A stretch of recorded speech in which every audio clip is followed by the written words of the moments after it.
Antigua and Barbuda has embarked on the restoration of one of its watersheds. So what exactly is a watershed? It is more than a single river or stream. It is an entire drainage region where sources of water, like rainfall, drains to a larger body of water, usually the sea.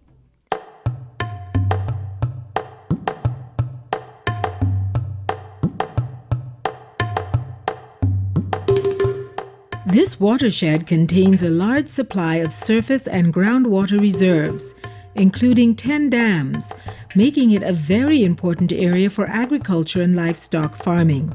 However, poor land management has left the watershed heavily eroded and overrun by lemongrass. This makes it ideal for a 2-year project aimed at the rehabilitation of the degraded Body Ponds watershed. The project is funded by the Government of Antigua and Barbuda, the Global Environment Facility, the UNDP, and the CARICOM Spain Technical Cooperation Program. It will be a demonstration project that will become the model for the management and development of similar watersheds throughout Antigua and Barbuda.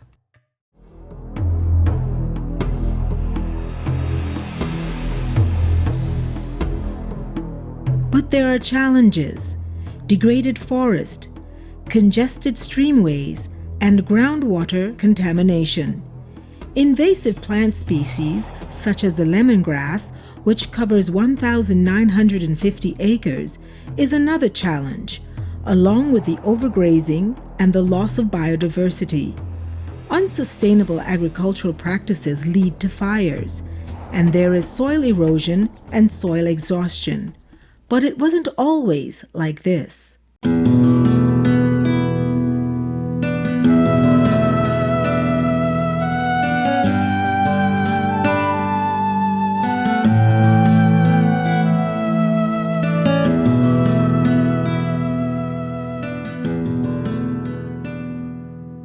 As a small boy, we'd go in the area to get mangoes especially. It didn't have any grass whatsoever. And there's a lot of coconuts also. We'd go there to get coconuts so that we could drink coconut water. But now, as you can see, I just have a few coconut trees, and if you look carefully, you'll be able to see 1 and 2 mango trees. But most of it is going because of the lemongrass.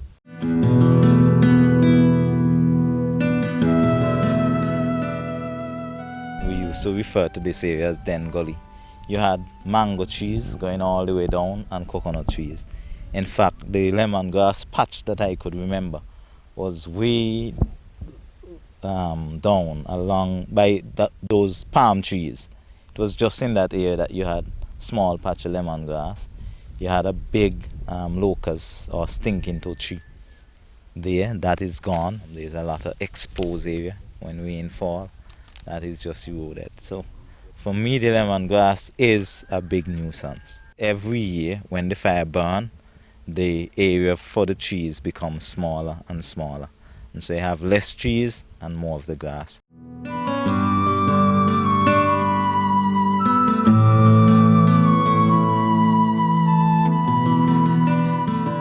We're in the Body Ponds area, and it's not looking like how it used to look when I was a child. When I was a child, it used to be maintained like a botanical garden. You have a number of different species of mango trees. It used to be well manicured, and a lot of coconut trees all over. We used to bathe in coconut water, the amount of coconut that used to be in here. And the community members used to come, fish, drink coconut water, enjoy themselves, and then take a walk up the hill. What you don't see is the coconut. You used to have a lot of coconut trees hanging over the water, and a lot of coconut trees on the bank, and that is what our main delight was.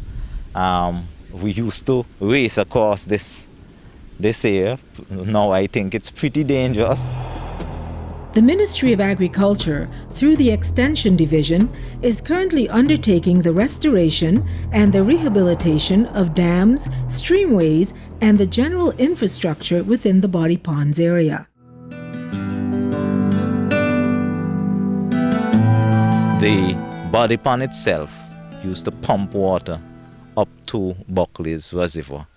And then the water would be gravity fed from Buckley's Reservoir up to Scottshill. Then from Scottshill it would be gravity fed into St. John's. Buckley's water could even be gravity fed up to Freetown and to English Harbour. So basically the amount of energy that you use nowadays in terms of getting water through the distribution lines, they did not have to do that then. So Body Pond itself was a real significant area. The Body Ponds watershed was and still is a very important catchment area for Antigua's natural water resources.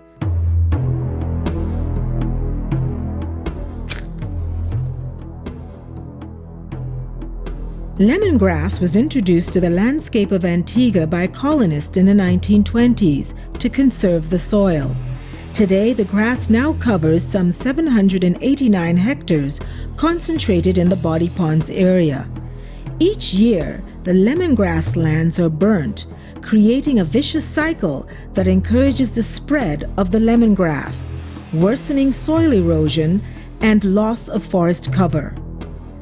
The fire-adapted lemongrass itself poses a threat, while the agricultural practice of setting the grass alight increases its threat. This practice destroys peripheral vegetation and prepares the site for further expansion of the grass, therefore outcompeting the natural vegetation. For this project to be successful, the fires have to stop. I've been in areas that have not been burned for years, and you can already see these trees coming back. Left on its own, the forest will come back, the forest will regrow.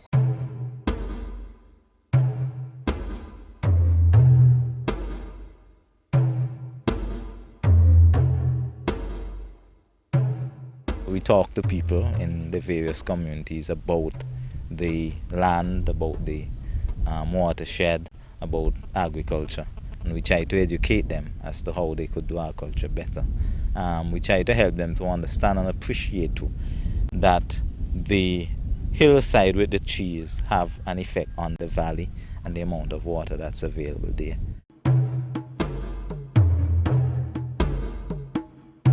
The challenges: roaming livestock, predial larceny, the ever-present threat of the lemongrass, because from time to time you see it popping up in areas here and there.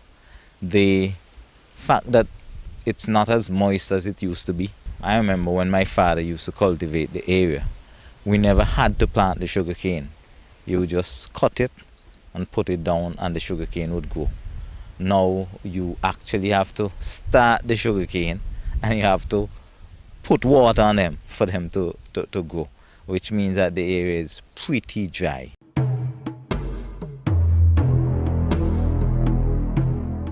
The reason why it's so much drier, and it's going to get worse, because the trees, because of their root, the root for the trees goes much deeper, and therefore when it rains, the water is able to follow the tree root and penetrate deep down into the soil, which means there would be less runoff.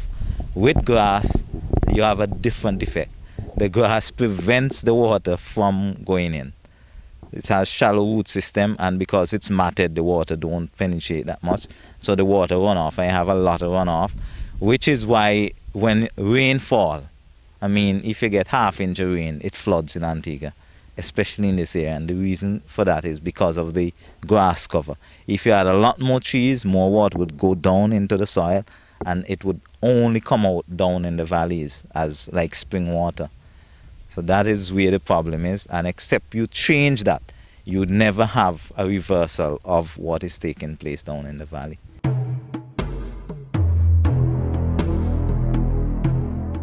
More and more you would hear people complain about the fires. Sometimes I wonder, well, if it's not spontaneous because of the times of the day that you would see the fire. When I see it in the evenings, then I know that somebody lit the fire, and perhaps for reasons that they understand, but I don't understand it, and I'd prefer them not doing it. In fact, between 2004 and 2006, when we had all that rain, a lot of the trees started to grow back in areas with the grass. But as soon as it became dry again and the fire started, that was it for those trees that started to come back. Originally introduced as an agent of environmental conservation, lemongrass is now considered to be an agent of environmental degradation. Annual fires are causing significant damage to the watershed, destroying trees, predisposing the soil to severe erosion and loss of wildlife habitat. The fires create space in the wooded areas, allowing the grass to spread, promoting deforestation and increasing the lemongrass savannas. The constant burning has created an almost impenetrable iron cast over the soil, increasing runoff. The tamarind, like we have a few here, seem to be one of the species that survive the fires.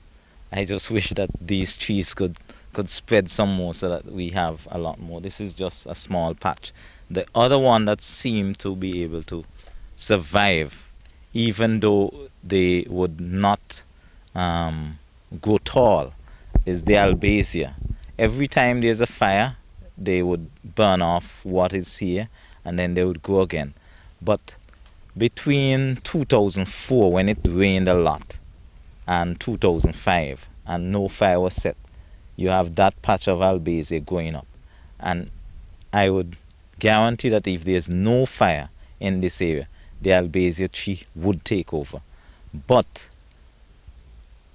every year you have fires, and this is what caused the trees not to be able to grow back. The Ministry of Agriculture, through the SIRMM project, is currently collecting seeds from Leucaena, albizia, and other trees native to the forest and streamway area.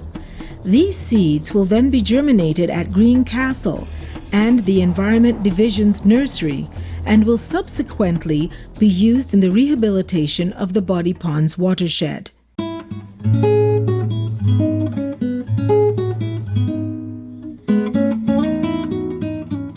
There have been many efforts from different parties within the Body Ponds watershed to try and reduce the extent and negative impact of the lemongrass and to use the land sustainably.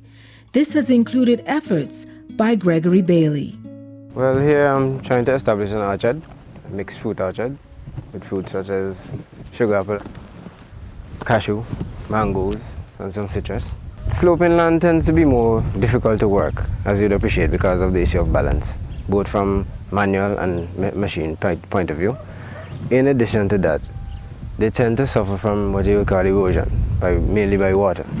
So there's a challenge in terms of the management of the land overall, as opposed to, let's say, flat land. In preparing the land, I think the first thing I considered was the issue of weather, our traditional rain pattern and so forth. So I tried to clean the land like around now.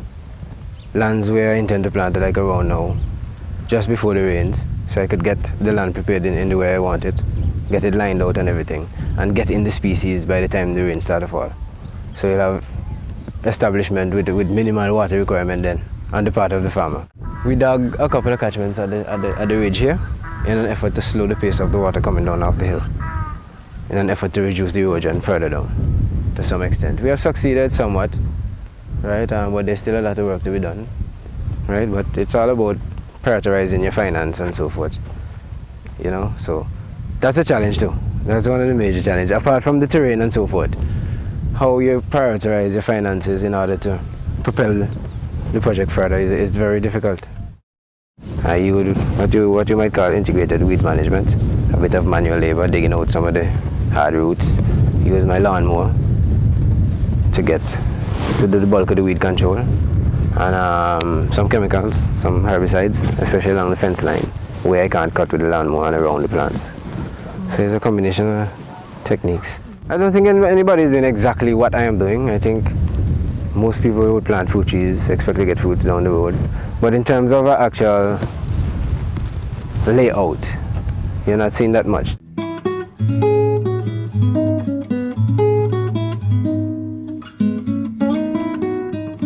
The Forestry Unit, along with the Environment Division and other GOs, NGOs, and CBOs, have undertaken the rehabilitation of the Body Ponds watershed as part of a project funded by the government of Antigua and Barbuda, the Global Environment Facility, and the UNDP, and the CARICOM Spain Technical Cooperation Program. This project will be interactive in demonstrating and promoting alternative ways to manage and control fires, achieve sustainable livestock management, restore and rehabilitate habitats, protect streamways, groundwater aquifers, and water storage facilities, reduce soil erosion, and manage invasive plant species, in particular the lemongrass. So this is the main body of water, body pond. As you can see, it has in a lot of water hyacinth. You could see the flowers itself, and as the flowers get more, it would become a prettier sight. The bamboo trees, not much people in Antigua have seen bamboo trees that tall or seen bamboos that big.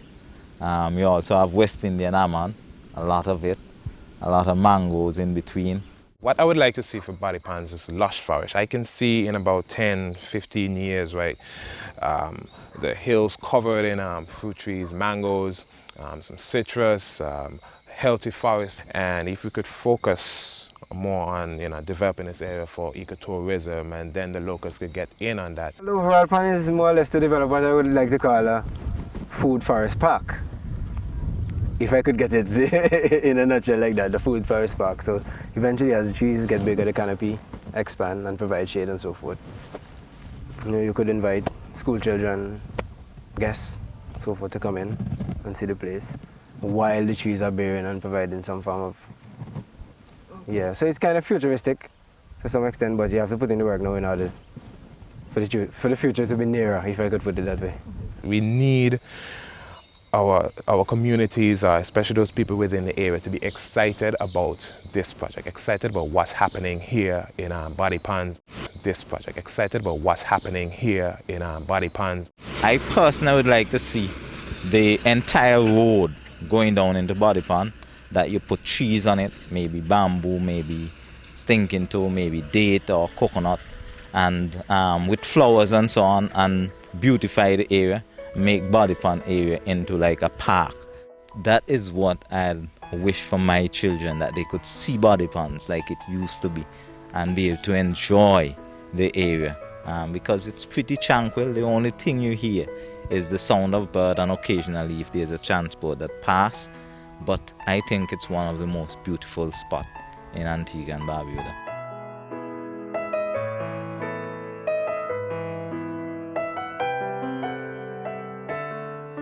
The Body Ponds Rehabilitation Project, under the Sustainable Island Resource Management Project, will control and remove the lemongrass, control fires, reforest the watershed with native and indigenous species, promote sustainable farming practices, maintain and increase the remaining biodiversity, increase water attraction and retention, reduce erosion and runoff, increase potential as a tourist amenity, and improve the management of the Body Ponds watershed and other watersheds in Antigua and Barbuda. For more information on this project, visit www.gefantigua.org.